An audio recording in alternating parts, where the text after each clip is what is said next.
Como é que se aprende inglês na escola e não se aprende língua gestual portuguesa, que é uma língua que se fala no nosso país? Perguntou um dia aos pais, ao jantar, Ana Caridade, 9 anos, ouvinte. Frequenta o 4º ano de escolaridade e tem um desejo: que o ensino da língua gestual portuguesa se torne disciplina obrigatória para os alunos do 1º ao 6º ano de escolaridade. Para que a quimera se pudesse transformar em realidade, criou uma petição online que já conta com mais de 11.000 assinaturas e ganhou, por isso, livre trânsito para ser discutida na Assembleia da República. E eu volto a citá-la. Os surdos não oralizados portugueses falam uma língua própria, a língua gestual portuguesa. Explica nesta petição com uma muito sensata e articulada Ana Caridade. A maioria das pessoas ouvintes não sabe falar esta língua, o que torna a comunicação praticamente impossível. Não entendo porque não ensinam língua gestual nas escolas, interroga-se a desassossegada Ana. Interroga-se muita gente, tal como eu. Sou Aurélio Gomes e hoje no Pode Pensar, o podcast Ideias para Consumir da DEC Proteste, vou fazer a mesma pergunta às minhas convidadas, na esperança de que a Ana Caridade obtenha uma resposta. E vou querer saber se essa é ou não uma solução viável. E vou tentar elencar as muitas barreiras que transformam o dia-a-dia das pessoas surdas numa gincana ingrata e sem fim, enfim, uma canseira. Comigo estão Carmen Garcia, mãe do Pedro, uma criança surda. É enfermeira, autora do famoso blog A Mãe Imperfeita e cronista no Jornal Público. Tenho também Carla Jesus, representante da Comissão para a Defesa da Língua Gestual Portuguesa, da Federação Portuguesa das Associações de Surdos, que está acompanhada da sua tradutora de Língua Gestual Portuguesa, a Cidália Jesus. Bem-vindas às três. Eu começo já por si, Carla Jesus, e conto com a Cidália para que a sua surdez e a minha incapacidade de comunicar por língua gestual portuguesa sejam apenas pequenos obstáculos na nossa conversa. E eu pergunto-lhe, Carla, por muitos avanços que tenham sido feitos em prol de uma sociedade mais inclusiva, a verdade é que esta mesma sociedade ainda coloca aos ombros das pessoas surdas um esforço contínuo para se adaptarem ao mundo maioritariamente composto por pessoas ouvintes e falantes. O ensino obrigatório da língua gestual portuguesa é uma forma de obrigar a sociedade ouvinte a fazer também o seu caminho para se adaptar e não exigir ou esperar sempre o contrário? Olá, espero que estejam bem. É um facto, é verdade. E o objetivo que essa menina tem é extremamente positivo, não é? Porque se toda a sociedade efetivamente aprendesse língua gestual, a sociedade era efetivamente acessível a todos. E em concreto a nós, comunidade surda, porque nós não precisamos de estar constantemente a ser obrigados a fazer esforços, muitas vezes inglórios, para comunicar oralmente por causa da sociedade maioritária. Eles, ouvintes na sociedade, é que se devem igualmente adaptar para nos receber. Eu, desde que nasci, faço os meus esforços para tentar fazer-me entender, mas eu não vejo isso do outro lado.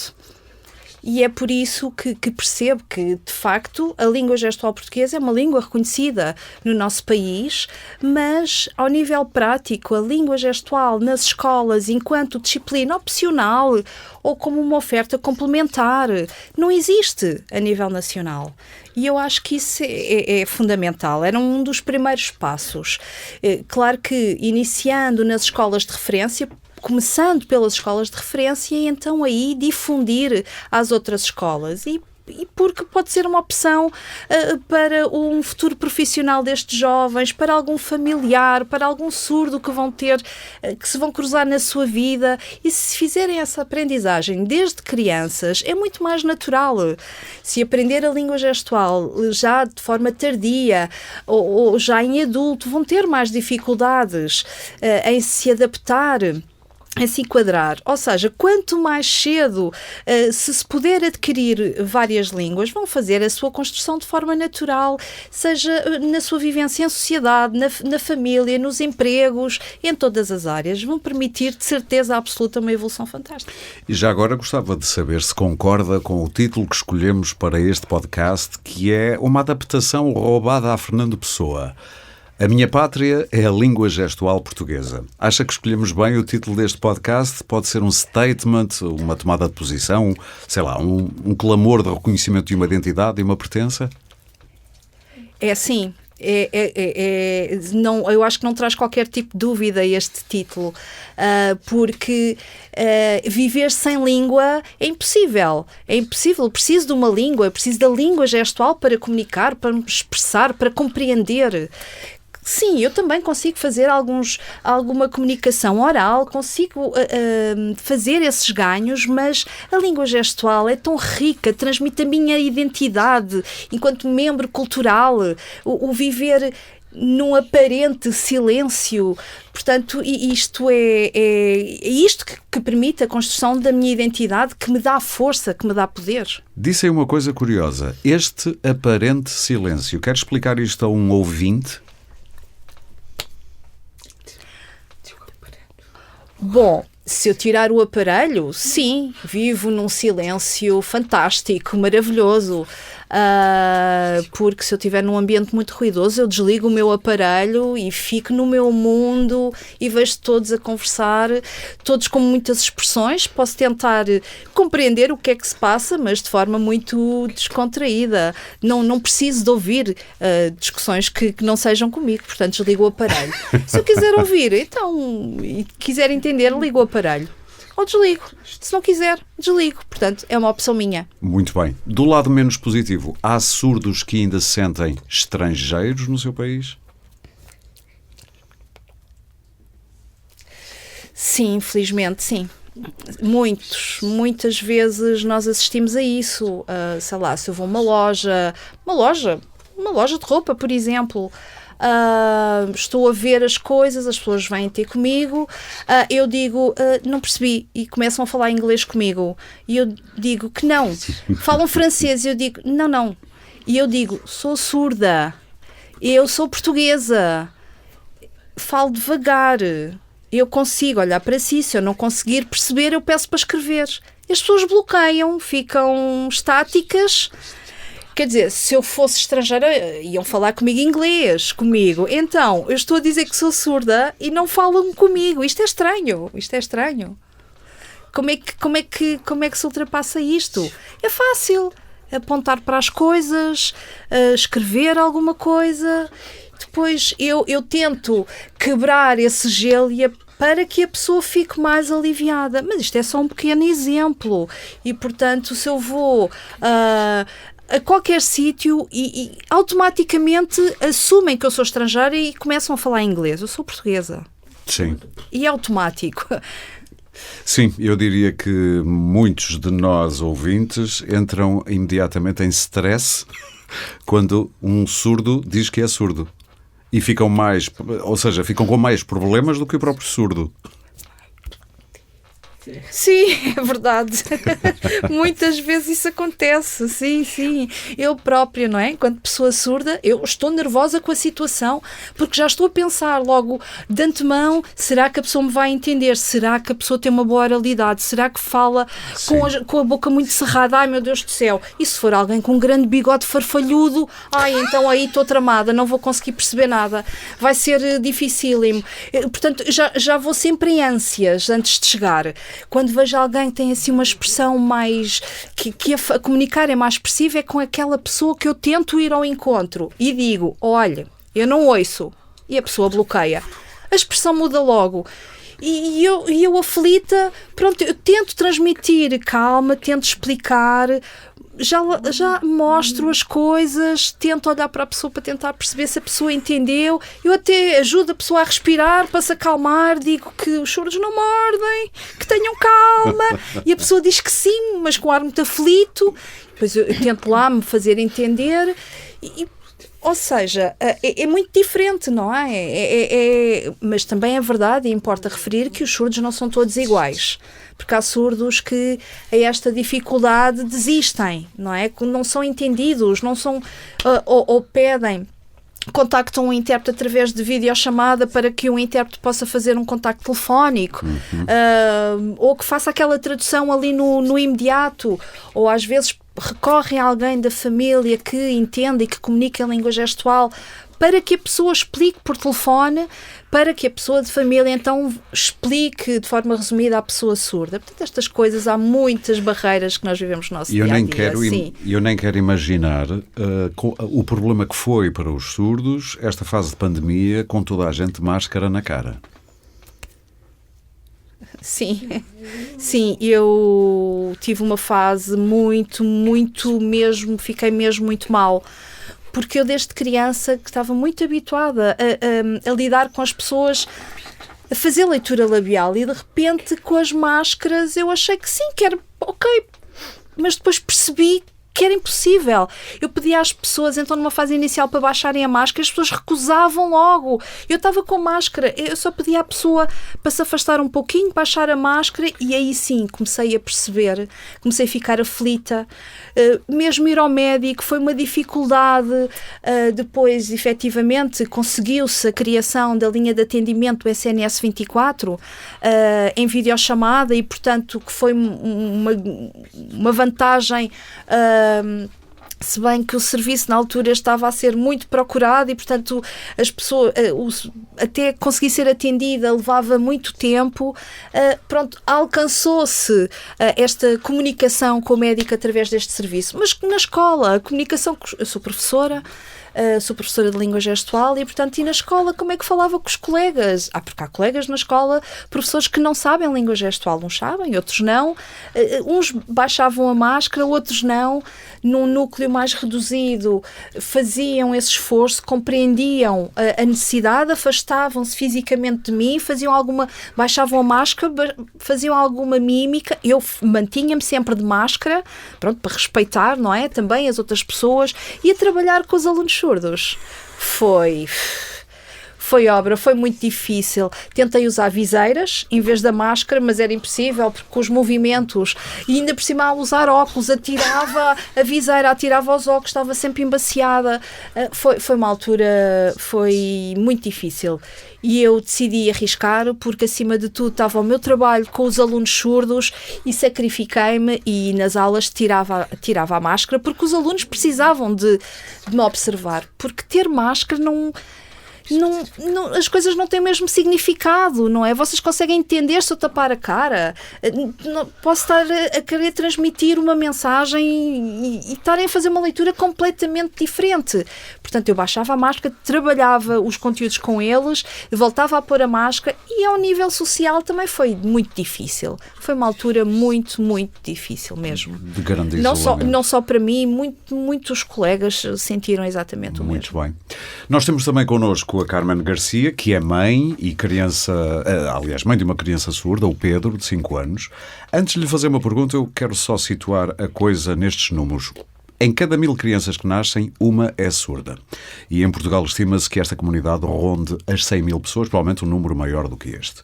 Eu vou agora fazer uma citação de um artigo que publicou no Jornal Público, passa a redundância, que diz o seguinte: apesar de o Pedro só ter 1 ano na altura em que as certezas nos chegaram na forma de relatório, e eu acrescento relatório médico, era completamente impossível ignorar o elefante na sala. Esse elefante chamava-se escola. E eu pergunto-lhe agora, Carmen, não deve haver provavelmente maior desafio do que este quando uma criança é diagnosticada com surdez, logo em tenra infância, porque há um futuro todo pela frente e uma vida toda por viver. Eu imagino que uma mãe comece só a ver obstáculo atrás de obstáculo, atrás de obstáculo, atrás de obstáculo. Este é o cerne da questão, é o centro da questão, imagino. O fator que pode fazer diferença para a vida é qual? Olá, boa tarde. Houve uma altura em que eu tive que me forçar a parar de ver obstáculos, porque eu entrei ali numa espiral em que eu via um atrás do outro, portanto, e só havia problemas. A escola, a Erebas, que é a escola de referência para a educação bilingue de alunos surdos, fica muito longe da minha casa, portanto, eu vivo a 60 quilómetros da Erebas mais próximas, o que implicava que o Pedro fosse metido num táxi às 6h40 da manhã ou às 7h, para conseguir estar em Évora, a escola de referência mais próxima é Évora, para estar em Évora à horas das aulas começarem e chegar a casa ao fim do dia. As suas expensas? O táxi? Não.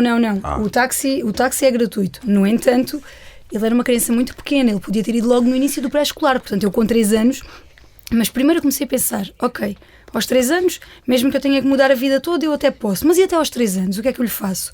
Ele vai ter de andar numa creche, vai ter de conviver com outras crianças. E eu não suporto a ideia da segregação dos surdos. Eu nunca quis que o meu filho vivesse segregado e à parte da comunidade. Ele conhece outras crianças surdas, é amigo de outras crianças surdas, mas os surdos não têm que conviver só com surdos. Não têm que viver num gueto, não é? Não têm. E eles não são... há um amigo meu surdo, que é o Rui Pinheiro, que o Rui costuma dizer uma coisa que é... Nós às vezes tratamos a comunidade surda como se eles fossem como os americanos chegaram, os colonos americanos quando chegaram à América e fecharam os índios dentro de reservas. E às vezes é um bocadinho isso que a gente faz aos surdos. Vamos juntá-los todos, eles estão metidos ali e pronto, e olha, e vão uns com os outros. E nós deixamos de ter um problema. Pronto, mas na verdade não deixamos, agravamos, claro. não é? E portanto aquilo que eu comecei a tentar fazer com o Pedro foi a procurar uma estratégia que permitisse integrá-lo o mais possível na comunidade. E quando eu falo na comunidade, falo nas duas comunidades, que para mim são uma só, a de surdos e a de ouvintes, ponto final. Depois, dentro da comunidade de surdos também existem os surdos oralizados, os surdos não oralizados, os surdos implantados, mas para mim são todos surdos, porque é o que eles são, na verdade. Sim. O meu filho Pedro, no final do dia, quando tirou o implante, é igualzinho à Carla, e ele tem um implante e ela não tem, mas no final do dia, onde interessa e no que interessa, o Pedro é surdo profundo bilateral, não ouve nada. E comunicam com língua gestual portuguesa. O que eu comecei a fazer em termos de educação foi, ele foi para uma creche normal, tinha 8 meses, nessa altura nós não tínhamos o diagnóstico. Já agora posso interrompê-la? Força. Já pegando nisso, até porque pode ser interessante partilhar isso com mães e pais Ok. que possam estar a passar por um processo parecido. Eu li no seu artigo que antes do relatório a Carmen já tinha noção de que alguma coisa não estaria bem com o Pedro. Como é que foi o processo de descoberta da surdez do Pedro? A questão é que eu sabia que alguma coisa não estava bem, mas ainda ouvi, isto é uma mãe muito ansiosa, esta mãe está paranoica, esta mãe, o menino está tão bem, o menino está a desenvolver tão bem. Eles desenvolvem bem porque a surdez não pressupõe um atraso cognitivo. Portanto, obviamente eles desenvolvem bem. Aí o que me diziam era, já viu as construções incríveis que ele faz em Lego? O Pedro é uma criança extraordinariamente visual, não é? Porque a natureza é muito inteligente e eles compensam a ausência de um sentido com o aprimoramento do outro. Agora, uma coisa que eu notava era que eu chamava-o pelo nome e ele não identificava o próprio nome, ele não conhecia o som do nome. Outra coisa que eu depois comecei a fazer é, ele gostava muito de ver na televisão o Panda e os Caricas e dançava muito com aquilo, com as músicas. Ele tem muita cor, tem esse movimento. E eu comecei a tirar o som, ele estava a ver, todo contente, eu tirava o som e ele continuava a dançar exatamente igual, ou seja, ele não percebia. Eu podia ter aquilo num volume tipo 80 decibéis, eu cortava o som e o Pedro ficava exatamente na mesma. E foi aí que alguma coisa despertou Eu dentro de si. percebi, mas mesmo a primeira médica que seguiu o Pedro disse-me sempre que não acreditava naquela surdez, que acreditava que era uma coisa. Depois ele fez uma cirurgia, porque o timpanograma estava plano, então isto ainda é muita porcaria aí do parto, muito cerumen, não sei o quê. Fez a cirurgia. Nos ouvidos. Sim, fez a miringotomia. Claro que não deu nada, porque ele é surdo profundo bilateral, portanto podiam operá-lo o que ele quisesse aos ouvidos. Entretanto, como eu estava a dizer há pouco, acabámos por metê-lo na creche. Quando tivemos o diagnóstico, aquela creche foi uma creche incrível, onde a educadora e auxiliares foram às expensas próprias, elas pagaram a formação em língua gestual. Uau. Para poder acompanhar o Pedro. Obviamente tem uma língua gestual básica, como a minha, a delas ainda mais básica, porque era a que o Pedro falava com 1 ano, que fazia basicamente mamã, trabalhar, o cão, sei lá, o gato, era aquelas coisas assim. Brincar, certamente. Era brincar, fazia assim essas coisas. E depois as necessidades básicas, tipo a água, a bolacha, pronto. E a mãe foi fazendo o percurso a acompanhar o nível de linguagem, de língua gestual portuguesa do Pedro. Eu já fiz mais um curso. Eu fui fazendo sempre com o Pedro. Às vezes eu acho que há um bocadinho de preconceito em relação aos terapeutas da fala, mas a terapeuta da fala do Pedro só trabalhou, ela serviu-nos para nos ensinar a comunicar com o nosso filho, e numa primeira fase a terapeuta da fala do Pedro só o ensinou a comunicar em língua gestual. Ela sempre nos disse que não era professora de língua gestual, portanto um dia ele iria precisar de uma professora de língua gestual, mas que naquele momento, e para conseguirmos comunicar, a terapeuta do Pedro ensinou a ele e a nós, portanto ia eu, o pai e o Pedro. Sim. E aprendemos todos ao mesmo tempo. Agora eu eu sinto que ele me vai ultrapassar depressa, não é? E então eu já fiz outro curso de língua gestual. Para tentar manter-se a par. Eu sei que eu vou ser ultrapassada, mas eu só quero é que o meu filho tenha a liberdade de poder chegar a casa nos dias em que está cansado, de tirar o implante e ser aquilo que ele é. Já agora, falando do implante, já se falou tanto de implante, valerá a pena, mais uma vez até como serviço quase público para quem não esteja a ouvir, esteja a passar por uma situação parecida, como é que se processa isso do implante? É uma operação que se faz em que idade? Em todos os casos ou não? O que é que sabe disso? No caso do Pedro foi possível. Não é? Hoje em dia a surdez é provavelmente a única deficiência sensorial que já tem não é uma cura, porque o implante não cura a surdez, eles são sempre surdos, ponto, e isso é o mais importante. Eu acho que às vezes há a noção que ele tem um implante, deixou de ser surdo. Não deixou. O meu filho toma banho sem implante, vai à praia sem implante, quando está cansado tira o implante. Porque o implante não pode apanhar água, por Há umas exemplo? bolsinhas próprias, mas os implantes são estupidamente caros. Portanto, caros. A parte de fora do implante, o processador, custa 11.000 euros, à volta disso. Eu não vou arriscar... Pagos pelos pais? Que todos os upgrades são pagos pelos pais. Mais ou menos de 5 em 5 anos sai um upgrade e somos nós que pagamos. Também pagamos as pilhas, pagamos, por exemplo, uma avaria num cabo, somos sempre nós. É uma conta em pilhas que nem quero imaginar. Pois, nem queira. Mas, por exemplo, uma coisa que eu noto é que é mais desconfortável, às vezes, para as pessoas que estão à volta dele, que ele esteja surdo, do que para ele. Ele na praia está um dia inteiro sem ouvir nada e está super contente. Porque ele é assim, não é? Eu insisto muito nisto porque eu acho que às vezes, como o Pedro é implantado, as pessoas esquecem que o meu filho é surdo. Sim. E ele não é um ouvinte, o implante não o torna um ouvinte. Ele é uma criança surda que com o implante consegue comunicar ainda assim, mesmo implantado. E o Pedro foi uma criança em que o implante teve muito, muito sucesso, acima do esperado. O Pedro usa muito a leitura labial. Portanto, o Pedro é muito dependente da leitura labial, porque muitas das vezes ele não discrimina o som e é a leitura labial que o salva. Nem todos os surdos têm critério para implante. Por exemplo, um surdo de 30 anos que nunca tem ouvido nada, escusa de pôr um implante agora, o cérebro não foi estimulado em termos auditivos, portanto o implante não vai resultar. O cérebro não sabe interpretar esses sinais que vai receber pela primeira vez. Não vai funcionar. Alguém que tenha a agnésia da cóclea, ou seja... Há casos muito pontuais, mas alguns conseguem, depende muito depois de todo o trabalho e da estrutura familiar de apoio, mesmo que seja mesmo em fase adulta. Normalmente não, sim, mas alguns ainda conseguem. A ideia que tinha, também pelo otorrino do Pedro, é que às vezes prefere, se for um surdo que está muito bem integrado na comunidade e que está muito bem, acha que aquilo pode ser desgastante porque o resultado pode ser nulo e então... de qualquer forma, se houver uma agnésia da cóclea, que é a ausência de cóclea, também não vai funcionar, não é? Claro. Mas na maioria dos casos, e se o implante for realizado precocemente, sim, funciona. Muito rapidamente, só para depois eu vou querer ouvir a Carla Jesus sobre um outro assunto que também falou aí, dos surdos oralizados e não oralizados, mas quais são as maiores críticas e virtudes, para encerrarmos este capítulo, que aponta ao que já assistiu do sistema de ensino para crianças surdas? Eu não entendo. Eu vou dar um caso concreto, um exemplo. Eu sei uma professora de língua gestual que fez uma proposta num conselho, num agrupamento de escolas, para assumir uma AEC, daquelas atividades extracurriculares, portanto, para assumir a AEC de língua gestual. E as crianças não eram obrigadas, portanto, é uma coisa opcional, podiam escolher. O agrupamento não aceitou. Por quê? Porque não sei. E ela fazia aquilo a um preço até mais baixo do que depois o professor que eles meteram nas AECs a dar desporto e música e teatro e quer dizer, repara, continuava a ser uma coisa opcional, iam os miúdos que quisessem ir, mas não foi aceito. Eu não consigo perceber como é que o sistema de ensino público deixa as crianças surdas com este nível de desproteção. É facto que existem as escolas de referência, mas era aquilo que eu estava a dizer ao início. É uma por distrito. Quem vive na ponta dos distritos está longe. Os nossos filhos são muito pequenos.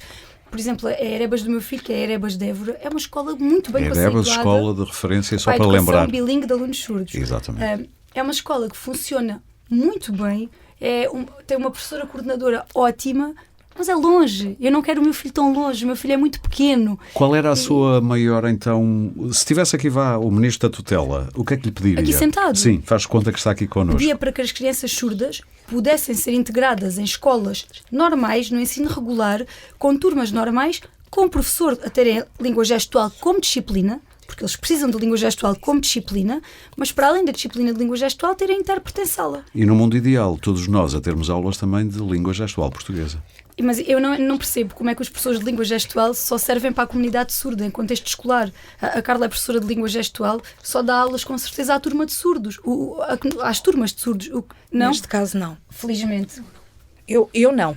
Eu peço desculpa ter interrompido. Na minha escola, há mais outras escolas que também o fazem. Portanto, eu trabalho com turmas exclusivas de surdos, mas nas atividades extracurriculares, nos intervalos, e portanto a maior parte das escolas não o faz, ou seja, eles estão em interação com os outros, não é? Mas dependendo do ano e das disciplinas, eu também vou às outras salas, vou dar sensibilização, como é que brincam com os outros meninos surdos no intervalo, como é que é a interação ao almoço, e eu vou fazendo esse trabalho também de base nas outras turmas. Pronto, e eles, portanto, nos intervalos eles brincam. Eu também vou aos intervalos com eles, porque quando há lacunas de comunicação, eles vêm-me chamar. Neste momento trabalho com o primeiro ciclo e, portanto, eles sentem mais estas necessidades. Porque eles no intervalo vêm-me chamar para interagir, os próprios meninos ouvintes vêm-me perguntar como é que se diz determinada coisa porque querem dizer alguma coisa ao colega surdo e, portanto, isto já é prática comum na escola. Os próprios auxiliares comunicam em língua gestual, porque se há ali alunos surdos na escola, porque se um dia eu faltar, um dia eu não estou na escola, um dia, sei lá, não estiver lá, como é que vão comunicar com estes alunos? Portanto, existem outras pessoas de referência dentro da escola, ou seja, para comunicar com estes alunos. Estamos sempre a falar do Erebas. O meu problema é fora da Erebas, fora das Erebas. Não, a minha escola é uma unidade de apoio, não é uma Erebas. Ok, a Carla não está no Erebas. Ok. Não eu ia estou dizer, no Erebas. eu ia dizer que a Carla é um vírus, no bom sentido. Já está a infectar o local, o recreio, as relações entre os auxiliares da ação educativa, acho que é assim que se chamam. Eu ordeno que isso aconteça. Desculpem. Tem que ser, claro. Mas todos aceitam de bom grado e já me conhecem. Pronto. Também é esta a minha maneira de ser, de brincar. Porque às vezes vêm ter comigo para esclarecer determinada coisa. São tão básicas. As pessoas não estão habituadas a fazer esse esforço. E já trabalho nesta escola há 9 anos. Mas no meu conselho não existe, por exemplo. Carmen, não existe. Só para terminar o que estava há pouco a dizer, se tivesse aqui o ministro, portanto era... eu pedia-lhe que as Erebas são muito boas, mas... São poucas, não é? São poucas e eu acho mesmo que... Eu percebo que os recursos tenham de ser concentrados e que em termos económicos faz mais sentido que as crianças surdas estejam todas juntas, mas a mim não me faz sentido tirá-las da comunidade delas, né? Por exemplo, eu vivo em Vendas Novas. Não me faz sentido que o meu filho tenha de ir para a escola para Évora, ou o meu filho em Vendas Novas, porque ele é de Vendas Novas, tem que ter condições para estar na escola em Vendas Novas, com apoio de língua gestual que ele precise e com as condições que ele, como criança surda, precisa para desenvolver a sua aprendizagem. Portanto, espero sinceramente que a Assembleia da República veja esta petição, porque ela já tem as assinaturas mais que suficientes. E por acaso eu tento a partilhar e eu tenho feito, por exemplo, eu vou dar um exemplo. Quando a Cristina Ferreira mudou para a TVI, sim, a Cristina Ferreira anunciou o programa da televisão do futuro, não sei o quê, que era a televisão do futuro. Eu vou, como toda a gente, no primeiro dia, o primeiro episódio, aquele dia da Cristina, ou que era aquilo, liga a televisão. E um programa que durava um dia inteiro sem intérprete de língua gestual. Para a comunidade surda, aquele dia praticamente não existiu. Então, mas a televisão do futuro deixa de fora uma comunidade. E fiz uma publicação, assim, um bocadinho mais assertiva, que foi logo parar às revistas, não sei o quê, Mãe Perfeita, discute com Cristina Ferreira. Mãe Perfeita? Sim, é o meu. Sim. Mas tive logo aquela loucura. Mãe Perfeita, discute com Cristina Ferreira. Eu nunca estive a discutir com a Cristina Ferreira. Eu estava a lutar por um direito do meu filho, claro. Do meu filho e dos outros como ele, que tem o direito de ligar a televisão. E houve uma vez Mas, portanto, já assumiram o nome do seu blog. Já tiram-lhe logo, já não tem nome, é a Mãe Perfeita. Uma vez que nós também pedimos, um pai fez um pedido a um canal de televisão para nos desenhos animados pôr a intérprete e responderam que não, porque roubava campo visual. pá, um intérprete ali pequenino faz uma diferença que é um caso sério. E mesmo os quadradinhos que eles põem, muitas vezes já não respeitam as dimensões que se lhe pediriam, quer dizer, que era cerca de 1/6 do eles ecrã. Eles excluem tantas crianças para não tirar um bocadinho da imagem de outras, quer dizer... Há muitas coisas que... Mas eu tenho tentado e tenho feito, apesar de estar a lutar pelos surdos, tenho feito muito barulho. E eles também fazem. Eu conheço surdos muito barulhentos, nomeadamente o meu filho, e eles também fazem muito barulho. E ainda bem. Carla, queria-lhe perguntar... Sim, e em casa são 10, 11 da noite, as portas estão a bater, os armários, até os meus filhos vêm ter comigo e dizem: olha o barulho, ai, estavam a dormir, desculpem, porque às vezes estou distraída, estamos distraídos. O Pedro acorda, o meu filho Pedro acorda, não é? Acorda à meia da noite e grita com o irmão ao lado, o irmão é ouvinte, e ele espeta um grito, bate com tudo, e eu humano, Pedro, psiu, e ele, tão! Aos gritos, não, mal faz! E eu, Pedro. É que ele depois, como está tudo escuro, não é? Ele é capaz de estar no quarto dele e dá um berro que acorda o prédio todo para eu lá ir. Claro. Tem a vantagem, ninguém o pode acordar. Pois, só abanando. Na verdade. Eu ia perguntar agora à Carla, até porque já se falou aqui de um lado os surdos oralizados com prótese ou implantes e do outro os surdos que não podem ou uns não querem ser implantados e comunicam exclusivamente em língua gestual portuguesa. Como é que vê esta luta de argumentos e posições? Eu acho que é uma opção individual, percebe? Eu não posso dizer que os fundamentos de uns prevalecem em detrimento dos outros. Como a Carmen disse há pouco, efetivamente, é verdade que há bons anos atrás, portanto, havia muita lacuna de informação e, portanto, havia mais esta diferenciação, esta separação. E, portanto, hoje em dia não se nota tanto isso. Ou seja, a pessoa surda é pessoa surda e depois não importa de que modo é que se vai expressar. Ela vai se expressar do modo que preferir, do modo, se precisar da língua gestual, ótimo. Se não se sentir bem a expressar-se em língua gestual e se para essa pessoa expressar-se oralmente é o melhor modo, tudo bem também. Portanto, eu acho que estas opções não prejudicam ninguém. Mas sim, efetivamente, se eu optar por comunicar exclusivamente oralmente, tenho as minhas lacunas, vou vivenciar mais barreiras, e se eu encontrar uma outra língua que me permite ter uma acessibilidade plena à comunicação, então porque é que ela não há de fazer parte da minha vida e eu optar da forma como preferir, porque há crianças que aprendem o português, o inglês, o francês, tantas línguas. Se as crianças conseguem adquirir estas línguas, nunca se impediu as crianças de fazer aprendizagens a outras línguas.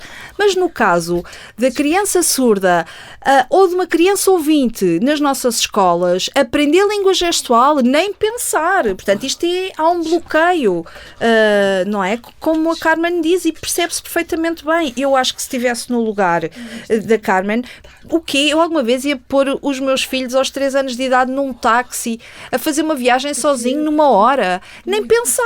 Óbvio, é tão longe. Talvez quando ele tivesse outra idade, um bocadinho mais responsável, talvez eu pensasse nisso. Eu percebo isso. Eu tenho muitos alunos que vêm de tão longe e eu penso neles, que tantos eles vivem isolados nas suas terras, nas suas comunidades, que não comunicam com os seus pais como a Carmen comunica com o seu filho, não é? E nós na escola então tentamos criar estas alternativas a estas crianças para que elas possam comunicar com alguém.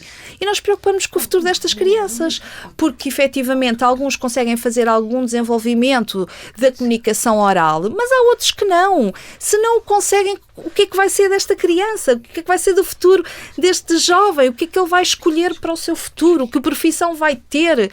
Isto é uma preocupação enorme que nós temos. E por isso é que eu digo que para mim não há qualquer tipo de separação. São pessoas surdas e que têm que conhecer que ferramentas têm ao seu dispor e fazerem as suas opções de acordo com as suas próprias necessidades. Nós já somos adultos, já construímos as nossas vidas, já fizemos os nossos percursos. ninguém vê a vontade e as escolhas e as preferências destas crianças. Cada vez mais se preocupam com a sua própria vida, consigo próprios. É por isso que eu defendo piamente que as crianças surdas têm de aprender a língua gestual portuguesa. Ponto. Isso para mim não foi sequer uma questão para pensar. Eu sempre soube que ia implantar o Pedro assim que essa possibilidade avançou. Porque eu achei sempre, não tanto por ele ou por mim, mas por achar que lhe poderia facilitar a vida. Então eu sempre soube que ia implantar, mas também sempre soube que ele ia aprender a língua gestual. Sim. Porque quando soubemos do diagnóstico do Pedro, eu senti-me muito presa entre duas correntes dentro da surdez. De um lado, quem me dissesse, não precisas, ele é surdo, tem a nossa comunidade, vai aprender língua gestual e vai se integrar neste lado. Do outro lado, os que me diziam, ele não precisa da língua gestual para nada, implanta, vai ficar oralizado. E às tantas eu disse, cala-te, eu vou no caminho do meio. Exato. Ele vai ser implantado e ele vai aprender língua gestual. E a partir daí, eu aprendo com ele, ele escolhe. E aquilo que eu sempre quis para o meu filho foi que ele pudesse escolher em que língua comunicar e quando comunicar em cada língua. Se ele quiser estar em casa a falar, eu falo com ele. Se ele quiser estar em casa a gestuar, ele gestua e eu gestuo com ele, como sei, portanto, andando. A polarização desses dois campos, se é que existe, não faz muito sentido, nem ninguém ganha com isso, imagino. No meu entendimento não faz nenhum. Sim, exato. Imaginam as duas, isto é uma pergunta para as duas. Sim, pois a Carla também está a dizer que não ajuda nada.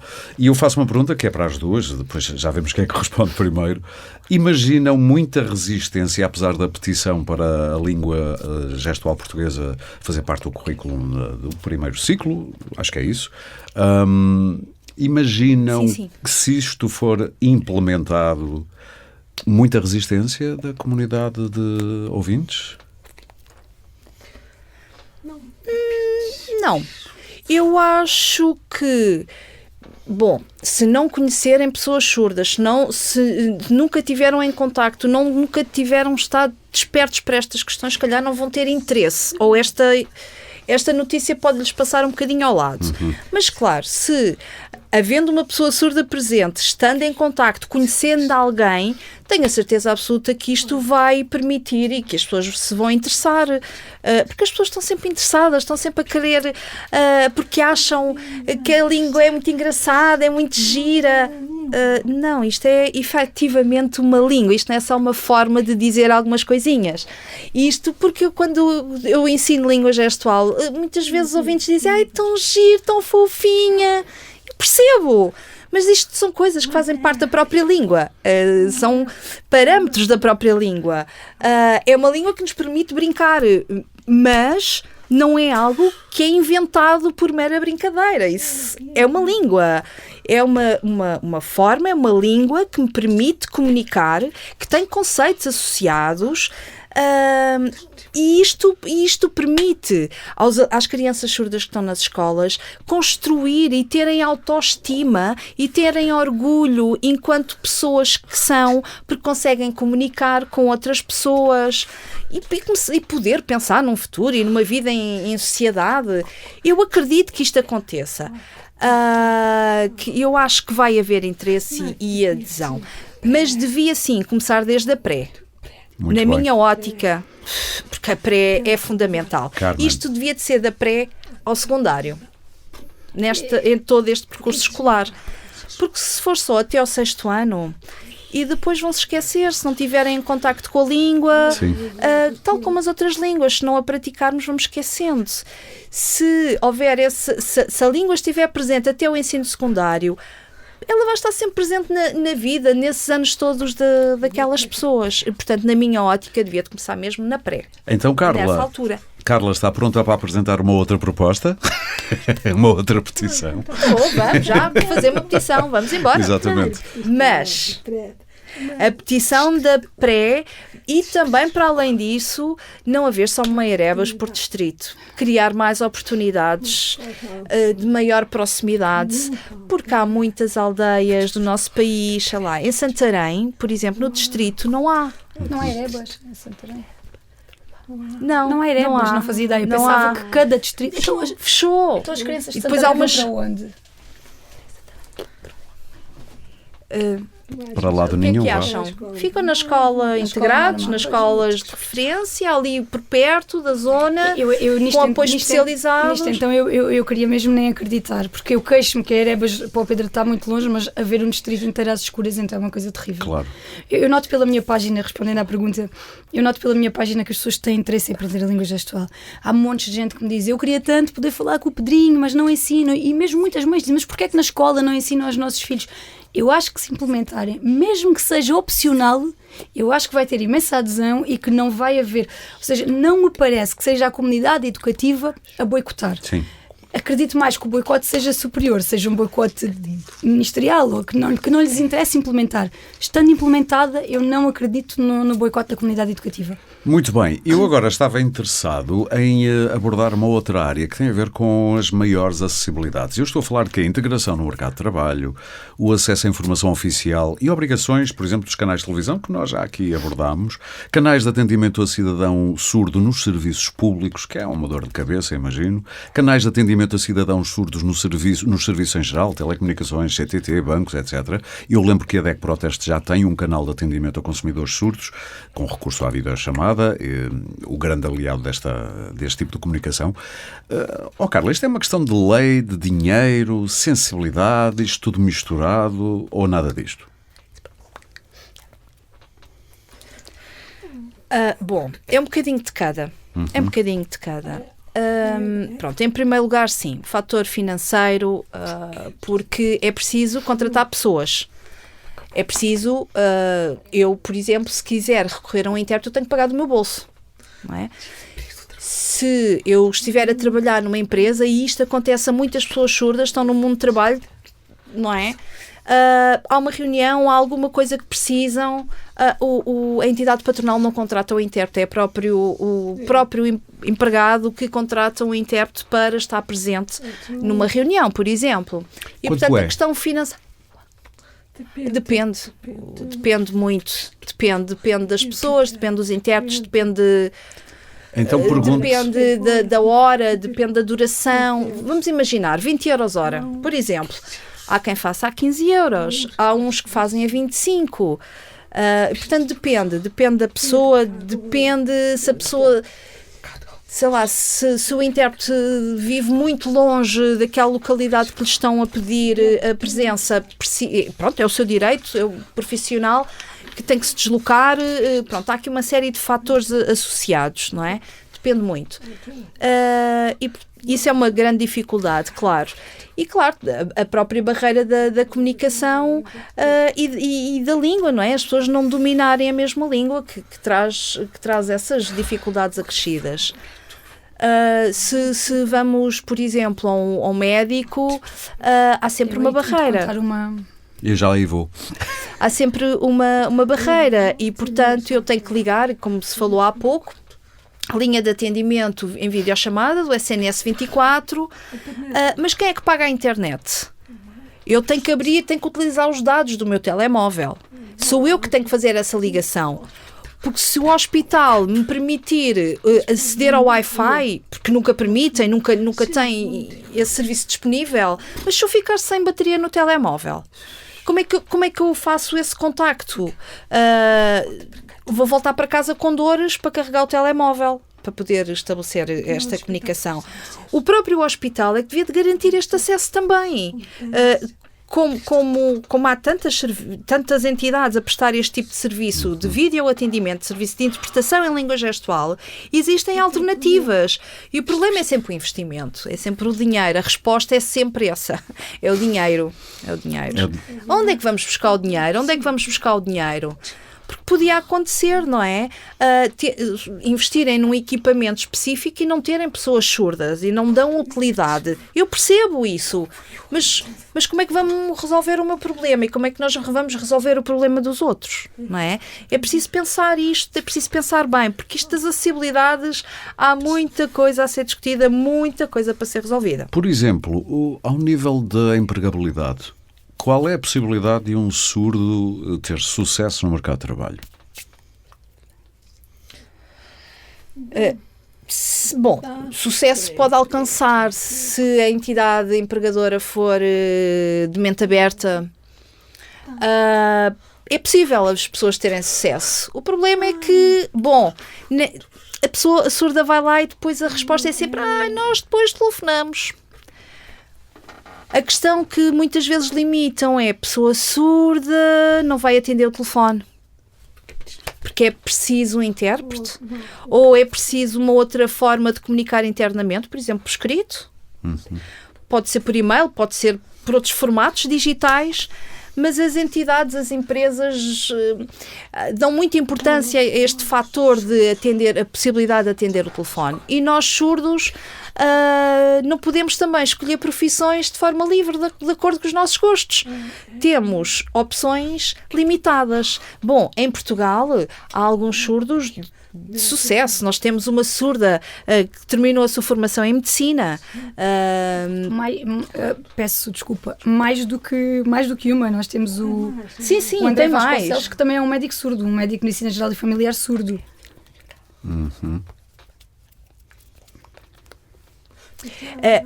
Mas essa médica que eu estou a referir-me, portanto, é uma pessoa surda que comunica em língua gestual. Perguntar se é de imagiologia.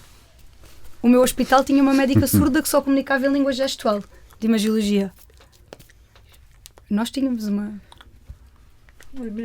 Não, ela terminou agora a sua formação, portanto está a preparar-se agora para a especialização. Esta médica que eu estou a dizer é já mais velha, é radiologista e é surda profunda e só comunica em língua gestual. Eu acho que sim, acho que estou com uma vaga ideia de quem seja. Mas eu não deixo de dizer que bastou dizer-me que há um médico, ou que seja 2 ou 3, que conseguiu, e eu acho que isso põe a coisa no devido lugar, que é uma dificuldade. É claro que é. E temos um jurista, empresários, arquitetos, engenheiros informáticos. Sim, nessa área muitos. O Rui Pinheiro é um caso desses, não é? Engenheiros, ele é patrão, não é? E portanto existem pessoas de sucesso, claro que sim. O Rui mas é preciso que estas pessoas sejam dadas a conhecer, porque eles são referências, são modelos para as crianças surdas. O Rui salvou-me quando foi o diagnóstico do Pedro. Eu não conhecia nenhum surdo adulto de sucesso. O único que eu conhecia era já muito idoso, nunca sequer aprendeu língua gestual. Mas quando eu conheci o Rui, ele veio ter comigo e disse: olá, eu estou aqui, sou o Rui, sou surdo, não sei o quê. Aquilo salvou-me a vida, porque eu pensei: ok, se o meu filho crescer e for como ele, está bom. Estava feliz, com sucesso, um empresário de sucesso. Veio o Rui, que é gigante, tem para aí e eu, 1,90 m. agora também me conhece a mim, agora sou professora. Exatamente. Com tantos estudos que já fiz. O Rui, que é um gigante, não é? O Rui, que é um gigante, tirou-me um grande peso de cima. Na apresentação do meu primeiro livro, eu tive intérprete, tenho sempre. Na apresentação, porque o Rui era meu convidado, estava lá, e eu disse isto. Eu dediquei muito aquela apresentação ao Rui, porque só depois de eu conhecer o Rui é que eu achei: ok, o meu filho vai ser feliz e vai ser realizado e vai ser aquilo que ele quiser. Que é tudo como um pai e uma mãe querem, é não é? verdade. Aqui falou-se a palavra certa: visibilidade destes casos. Nós vamos com o tempo a correr muito rápido e eu queria ainda abordar uma área que eu acho que é interessante. Eu só queria dar um exemplo. Há pouco do banco, é verdade. Eu, para além de ser mãe, sou enfermeira, trabalhei 11 anos no hospital. Entrar um utente surdo pela porta é do mais difícil que pode acontecer, porque no hospital inteiro há alturas em que não há ninguém que diga uma palavra em língua gestual, não é? À parte disso, há uns tempos eu fui contactada por uma miúda adolescente que não, já jovem adulta, que me contou que foi a um consultório de uma médica. E a médica só a atendia se ela levasse uma intérprete. Ela não queria levar intérprete, porque tem uma que costuma trabalhar com ela, mas estávamos a falar no caso de uma infecção sexualmente transmissível, e a miúda queria a privacidade protegida. Portanto, não queria a mãe lá dentro, que normalmente era a mãe, ela não queria que a mãe soubesse. Também não queria a intérprete, porque aquilo é um assunto de um domínio muito privado, não é?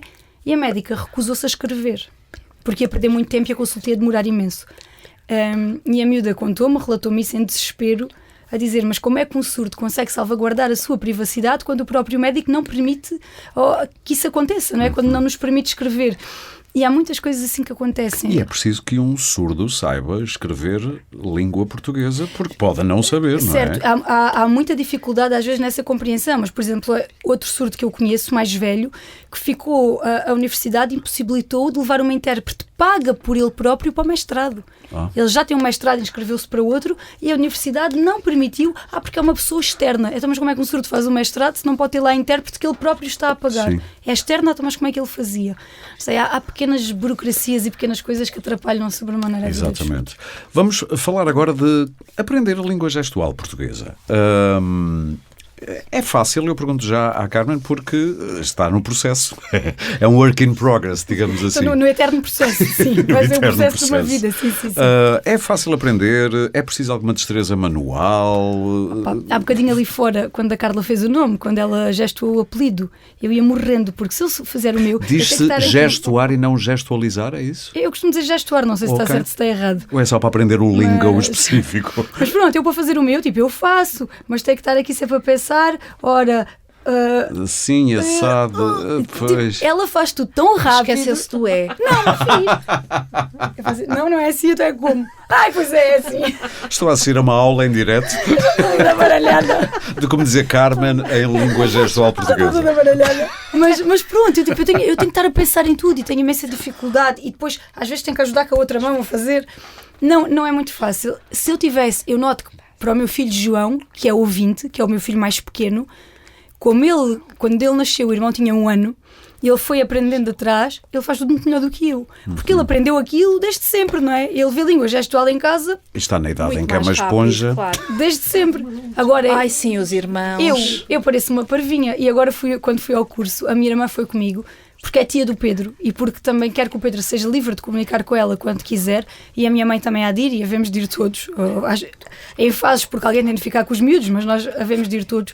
Mas eu às vezes olhava para a minha irmã e dizia: ai, credo, parece uma parvinha. E porque uma pessoa está ali. Exato. Mas pronto, mas eu acho que não é tão fácil quanto parece, até porque isto é uma língua, não é? Isto tem regras muito próprias. A gramática tem regras gramaticais, tal como a língua portuguesa. Há um conjunto. Isto não é aqui fazer gestos ao calhas, não é uma palhaçada. É por isso que isto é uma língua e não claro. Uma linguagem. Portanto, há um conjunto de regras que é preciso seguir. E quando nós já estamos muito feitos à língua portuguesa, depois nem sempre é fácil fazermos esta adaptação. Carla, onde é que se pode tirar um curso de língua gestual portuguesa, neste caso? Aqui na zona de Lisboa pode recorrer à Associação Portuguesa de Surdos. Pronto, se for noutros locais, pronto, procurar na internet. Depende. Bom, porque cursos para fazer a aprendizagem da língua e inserir-se na cultura, na comunidade, eu recomendo a Associação Portuguesa de Surdos. Muito bem. Mas, por exemplo, eu inscrevi-me num curso na Dévora, na Associação de Surdos Dévora. Estive inscrita há mais de 1 ano e nunca conseguiram abrir turma por falta de elementos. Eu tive inscrita, até que tive que ir pagar um por fora porque nunca conseguimos que abrisse turma. Claro.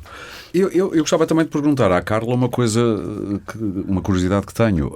A língua gestual portuguesa, como outra língua qualquer, é um organismo vivo que vai mudando com a introdução. Diga-me, é tão difícil introduzir, neste caso, gestualidade nova, como é difícil às vezes introduzir um neologismo na língua portuguesa? No princípio, sim. Quando há a introdução de uma palavra nova, a primeira coisa que fazemos é fazer a representação pelo alfabeto manual. Vamos estudando, vamos vendo a imagem, vamos compreendendo melhor o que é que aquilo representa e depois visualmente acaba-se por criar um gesto. Cria-se um gesto e as pessoas ou identificam-se ou não. Se identificar, se fizer sentido, pronto, torna-se massificado e toda a gente acaba por utilizar. O que pode também acontecer é cair em desuso e tal e qual, como aqui foi dito, a língua gestual portuguesa, antigamente dizia-se casa assim, agora a casa já está ali mais acima, portanto há uma própria evolução, a língua é uma língua viva. As casas hoje em dia já não são feitas da mesma maneira, as casas de hoje em dia são diferentes das casas de há 100 anos atrás, não é? As janelinhas abriam-se assim, agora nós carregamos no botão e abrimos os stores.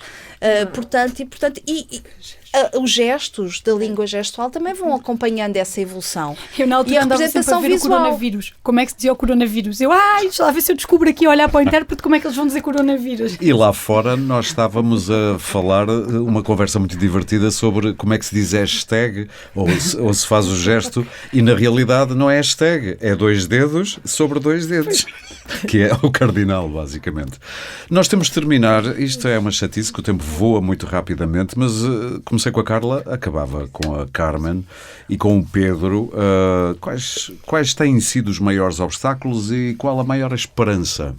E eu gosto sempre de terminar com uma palavrinha de esperança. Eu acho que há sempre uma altura, o primeiro impacto do diagnóstico é mais difícil, mas depois há uma altura em que acho eu, em que nós ficamos resolvidos e, portanto, eu nem sequer olho.